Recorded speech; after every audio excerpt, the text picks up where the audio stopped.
यहाँ दो तरीक़ों से आया जा सकता है। एक तो आपको कुछ अपीलिंग लगा, आपने सुना और वह आपके लिए अपीलिंग है, आपको लगता है कि आपकी साधना यहाँ पर फलित हो पाएगी और इस साधना से आप जो ढूंढ रहे हैं, जो आंतरिक खोज है, वो आपकी पूरी हो सकती है। एक तो यह बात होगी। दूसरी बात यह है जो रहस्यमयी है कि आपको भेजा जाता है।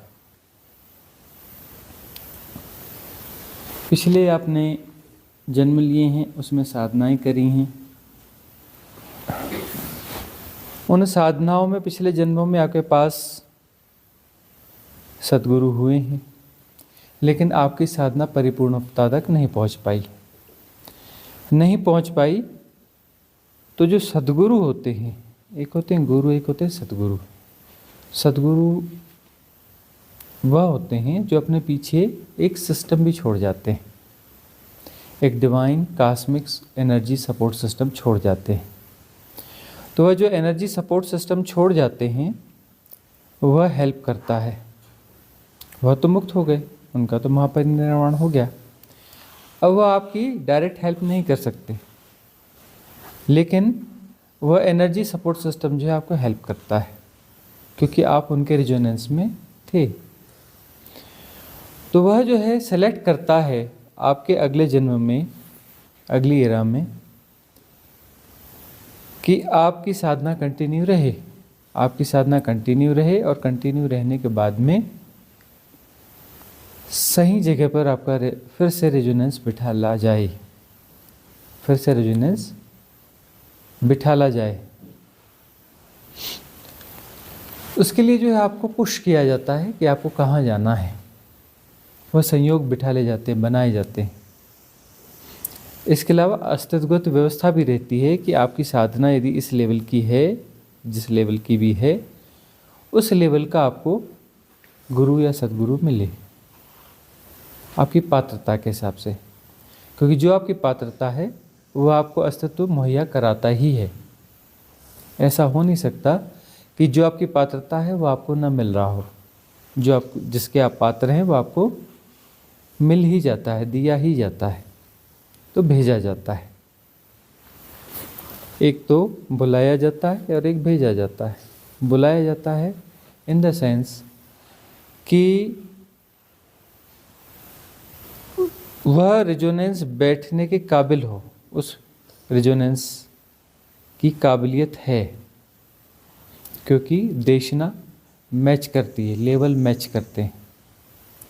सद्गुरु का जो लेवल है और जो दिशा है, उसी दिशा में गति हो रही है, साधना हो रही है, और वह लेवल उसके आसपास ही है। कुछ चीज़ें अनफोल्ड होने की हैं, तभी वहाँ पर रेजोनेंस बैठता है।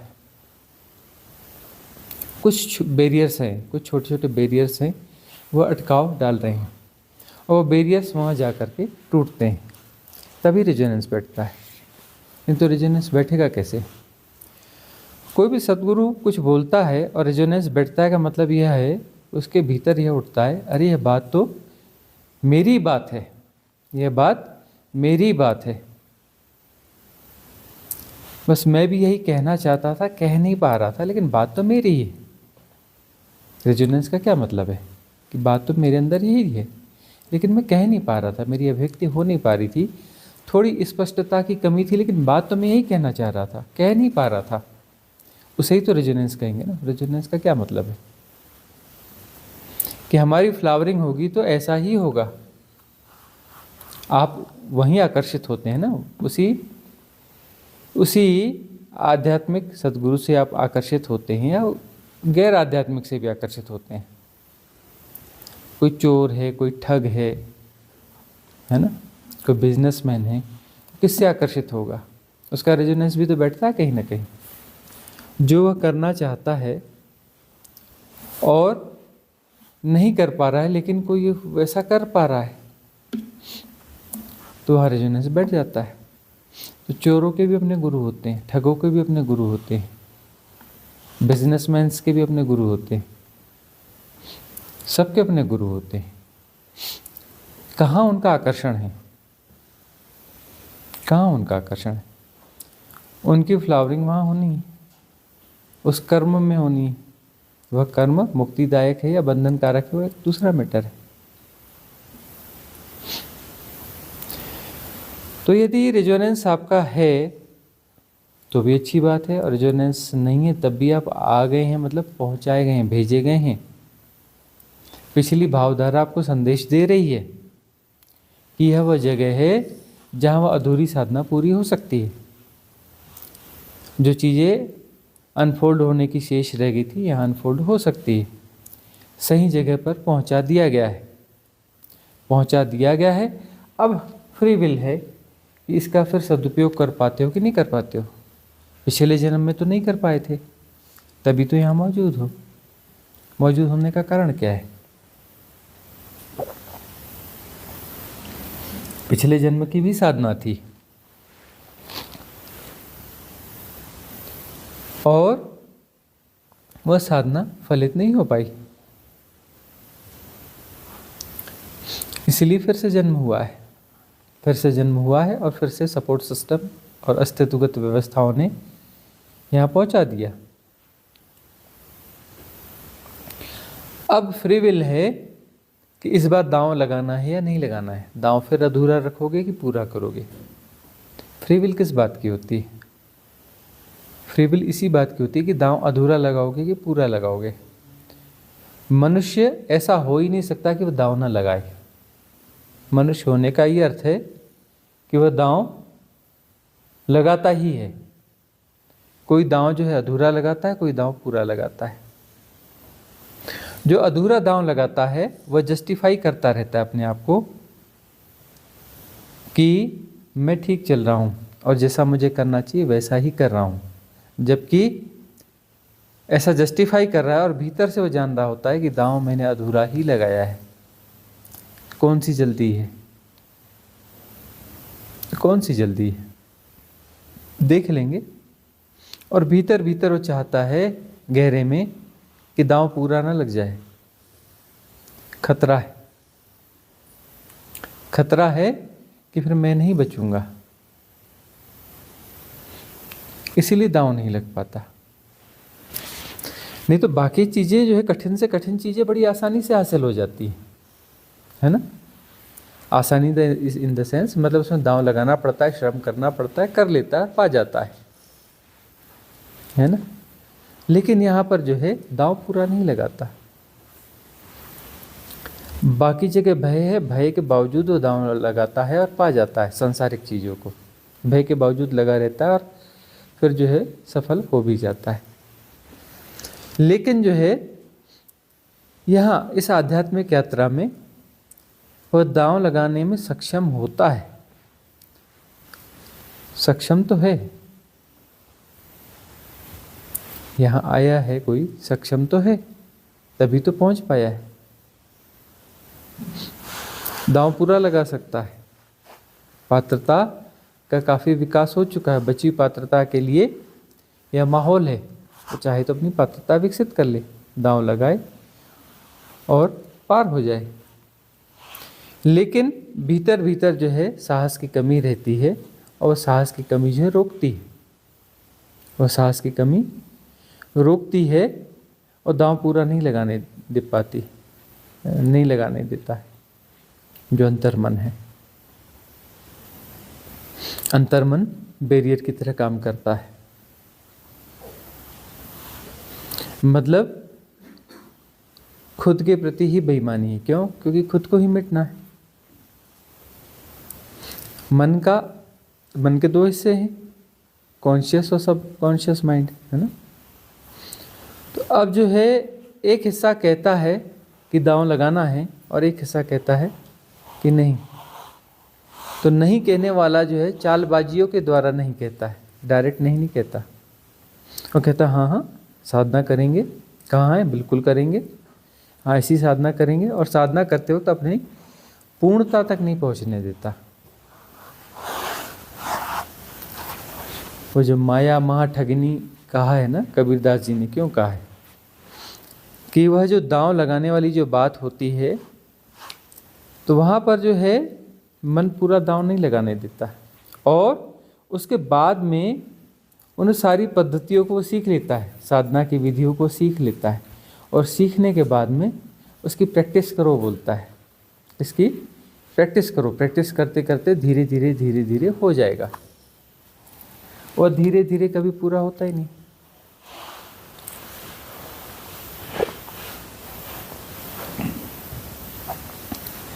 पार होना है तो दांव अचानक लगाना पड़ता है, पूरा लगाना पड़ता है। धीरे धीरे ग्रेजुअल की बात चलती है, वह भी काम करती है विधि, लेकिन कोई जरूरी नहीं कि वो सफल हो जाए। और भगवान शिव कहते हैं अचानक और दांव पूरा लगाओ।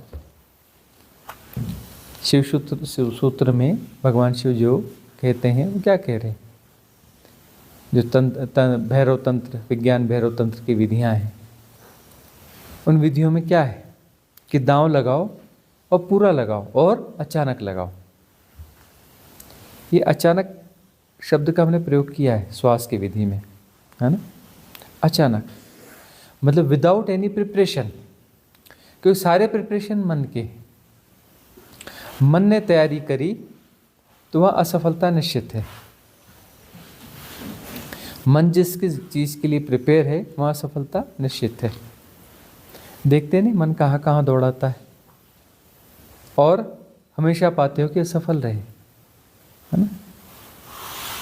वह बोलता है कि यहाँ पहुँचने के बाद बराबर सफलता मिलेगी, बराबर संतुष्टि मिलेगी, लेकिन कभी भी संतुष्टि नहीं हाथ आई, असफलता ही हाथ लगती है, असंतुष्टि ही हाथ लगती है। तो मन के हाथ में यदि बात पहुँच गई, है ना, मन का प्रिपरेशन यदि इसमें हो गया, सफलता हाथ नहीं लगेगी, बात बनेगी नहीं। दांव मन के माध्यम से नहीं लग सकता, अचानक लगता है और सीधे मन से छलांग ले ली जाती। मन को तो कब से मना रहे हो, कब से मना रहे हो, और मन जो है साधना करवा भी रहा है, लेकिन बात बनती कहाँ है। बड़ी चालबाजी है, तरह तरह के प्रश्न उठाता है। प्रश्न उठाए ना आपके मन में, है ना, माया माँ ठगिनी। प्रश्न आपको उठाए जाएंगे कि यहाँ आए हैं तो सही ही आए हैं, गलत आए हैं, बात बनेगी नहीं बनेगी। ऐसे ऐसे पूछते हैं जैसे गुरु ने रोका हुआ है ना, वह देगा कि नहीं देगा, जबकि वह तो दे ही रहा है। बैरियर खुद के भीतर है, फ्री विल खुद की है। चाहो तो छलांग ले लो, चाहो तो छलांग ले लो, लेकिन उंगली उठती है आगे कि सामने तो गड़बड़ नहीं है। अपने भीतर नहीं झांकते कि मेरे भीतर तो गड़बड़ नहीं है। अरे अपने भीतर झांको, कितने सालों से साधना कर रहे हो, इतने सालों से साधना करने की क्या जरूरत थी, गड़बड़ भीतर है। इतने सालों से साधना कर रहे हो तो फिर क्यों अटके हुए हो, गड़बड़ तो भीतर है ना। क्योंकि साधना के नाम पर कुछ चालबाजियां तो चल रही हैं ना, इसलिए हम ये पैटर्न भी तोड़ देते हैं।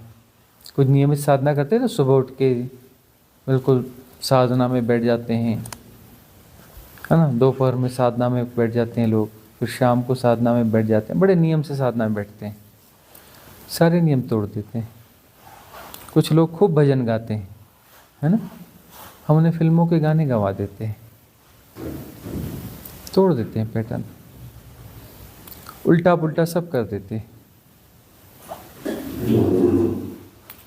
सारी दिनचर्या को उलट पुलट कर देते हैं, सारे पैटर्न को उलट पुलट कर देते हैं, बिल्कुल रिलैक्स से अनरिलैक्स में ले जा लेते हैं। क्योंकि रिलैक्स मन जो है बड़ा शक्तिशाली है।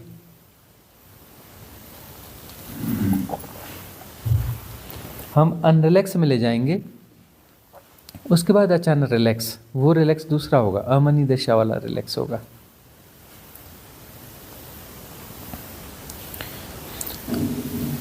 इसलिए जो है रिट्रीट समझ में भी नहीं आती कि यह बहुत कुछ उल्टा पुल्टा चलता है।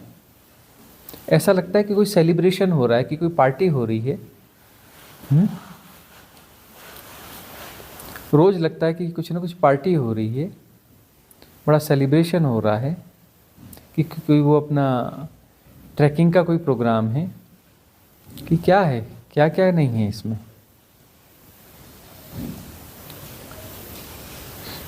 तो यहाँ जो है आपके मन के मुताबिक कुछ भी नहीं होता है, उलट पुलट होता रहता है। इस उलट पुलट से जो है अनरिलैक्सनेस पैदा होगी भीतर, और उस अनरिलैक्सनेस में ही अचानक कुछ घटेगा। बस यहाँ ठहरने थमने की जरूरत है। हर किस्म के पैटर्न और धारणाओं पर छूट पड़ेगी। मौका आने की बात है। देखते हैं, देखते रहते कि कब कमज़ोर क्षण आता है, कब कमज़ोर पड़ोगे एकदम, और तब अचानक कोई चोट पड़ जाएगी और वह चोट फिर काम कर जाएगी। या तो काम कर जाएगी या फिर सहन करने की क्षमता नहीं होगी तो कोई बाजी बना करके निकल लोगे। ऐसी वाली साधनाएं तो बहुत होती हैं, ऐसी वाली साधनाएं बहुत होती हैं, बड़ी सिस्टमेटिक साधनाएं होती हैं, और लोग वहाँ आते रहते हैं, जाते रहते हैं, आते रहते हैं, जाते रहते हैं, करते रहते हैं, जिंदगी भर लगे रहते हैं, और फिर अगली बार फिर स्कूल का बस्ता उठाते हैं, फिर अगले जन्म में साधना की तैयारी। कब तक करोगे ऐसा? यह आत्मवंचना है। गौर से देखो, इसे ही आत्मवंचना कहते हैं, अपने आप को धोखा देना। मन जो है, मन की चालबाजियां बहुत ज़्यादा हैं।